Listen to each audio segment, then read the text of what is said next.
नमस्कार दोस्तों, UP triple SC लेखपाल भर्ती में बात करेंगे कोर्ट केस अपडेट को लेकर और साथ ही साथ जो आपकी प्रोसेस हैं किस प्रकार से आगे बढ़ रहे हैं, क्या कुछ संभावना है इस भर्ती में नियुक्ति पत्र को लेकर, इस विषय में भी चर्चा की जाएगी। तो वीडियो में लास्ट तक बने रहें। एक छोटा सा निवेदन आप सभी से, जो भी इस भर्ती से जुड़े हुए अभ्यर्थी हैं, चैनल को सब्सक्राइब करके वीडियो को लाइक और शेयर भी ज़रूर करें। आप सभी आपकी भर्ती संबंधित जो भी ज़रूरी और महत्वपूर्ण सूचना होगी, आप सभी को उसकी जानकारी समय समय पर इस चैनल के माध्यम से दी जाएगी।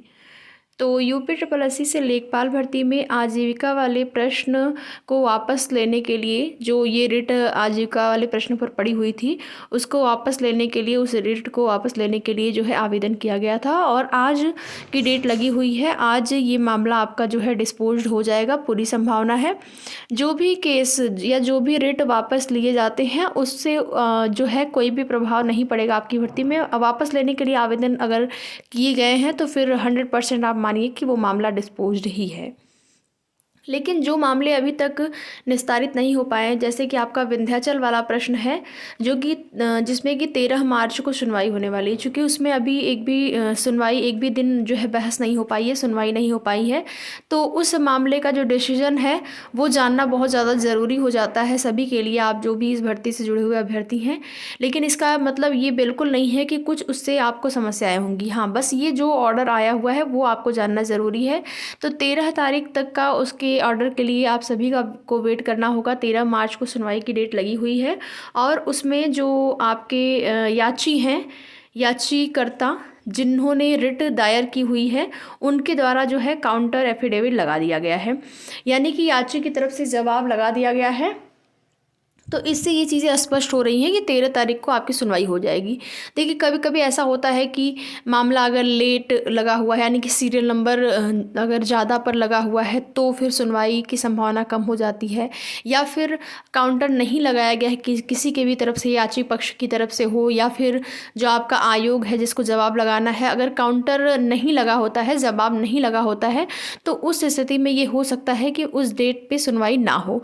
लेकिन अभी जो है ये चीज़ें मेंशन हो गई हैं और आपका काउंटर एफिडेविट लगा दिया गया है याची की तरफ से विंध्याचल वाले प्रश्न में। तो 13 तारीख को उसकी सुनवाई बिल्कुल कंफर्म हो चुकी है और मामला पर क्या डिसीजन आएगा उसके लिए तो आपको वेट ही करना पड़ेगा कि इस प्रश्न के लिए, और बाकी 2 प्रश्नों पर आपकी 14 या 13 तारीख को सुनवाई होगी संभवतः, जहाँ तक लग रहा है अभी, क्योंकि बिल्कुल कंफर्म डेट नहीं हुई कि 13 या 14 जो आपका पूरा वाला प्रश्न है और कन्या विद्याधन वाला, तो हो सकता है 13 तारीख को ही उस पर सुनवाई की डेट लग जाए।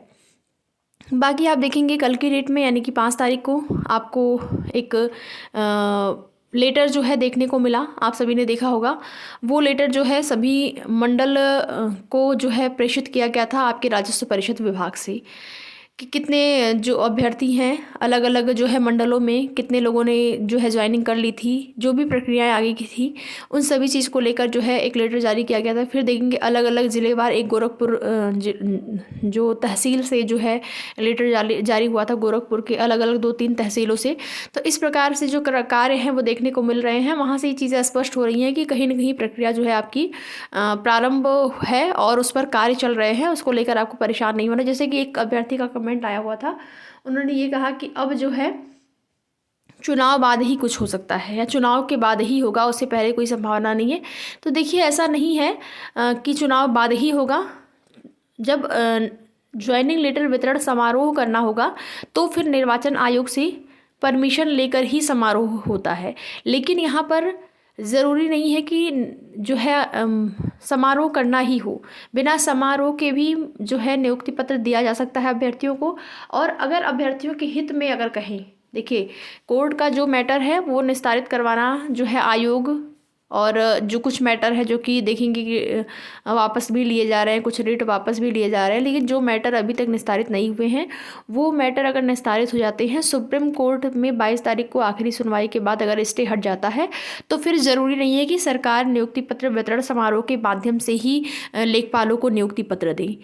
अन्य माध्यम से भी दे सकते हैं। अगर वो लेखपाल भर्ती में जो चयनित अभ्यर्थी हैं, अगर उनके हित की देखे तो उनके लिए न्याय की देखें तो देखिए, चुनाव में फंसाने की ज़रूरत नहीं है। भर्ती वो दे सकते हैं, अलग माध्यम से ही भी दे सकते हैं। बिल्कुल ये नहीं है कि समारोह करेंगे तभी नियुक्ति पत्र देंगे। तो संभावना अभी भी है, बिल्कुल आपको हताश निराश नहीं होना है कि चुनाव स्टार्ट हो जाएगा। देखिए, नया विज्ञापन नहीं जारी से कर सकते हैं, नियुक्ति पत्र वितरण समारोह नहीं कर सकते हैं, लेकिन ऐसा नहीं है, और सारी जो प्रोसेस हैं, डीवी वगैरह हो रहा है, डॉक्यूमेंट वेरिफिकेशन हो रहा है, जो है कुछ परीक्षाएं हैं जो कि बाधित हो सकती हैं, लेकिन नियुक्ति पत्र दिया जा सकता है अगर मैटर निस्तारित हो गए रहेंगे 22 तक तो। ठीक है, तो आगे की जो भी अपडेट होगी आप सभी को उसकी सूचना दी जाएगी। और आप देखेंगे यूपी ट्रिपल एससी से कल की डेट में 2 अन्य नोटिस जारी हुई है। एक जो है सांख्यिकी अधिकारी एएसओ भर्ती का अनुपूरक लिस्ट और मंडी परिषद का अनुपूरक लिस्ट आप सभी देख लीजिएगा। जो यूपी ट्रिपल एससी की ही वैकेंसी है, तो आप हो सकता है कुछ अभ्यर्थी उस भर्तियों से भी संबंधित हो, तो वो नोटिस भी आपको देखना ज़रूरी है। बाकी ऑफिशियल साइट पर आप देखेंगे, आयोग के ऑफिशियल साइट पे वो नोटिस आपको देखने को मिल जाएगा। तो वीडियो में लास्ट तक बने रहने के लिए आप सभी का बहुत बहुत धन्यवाद।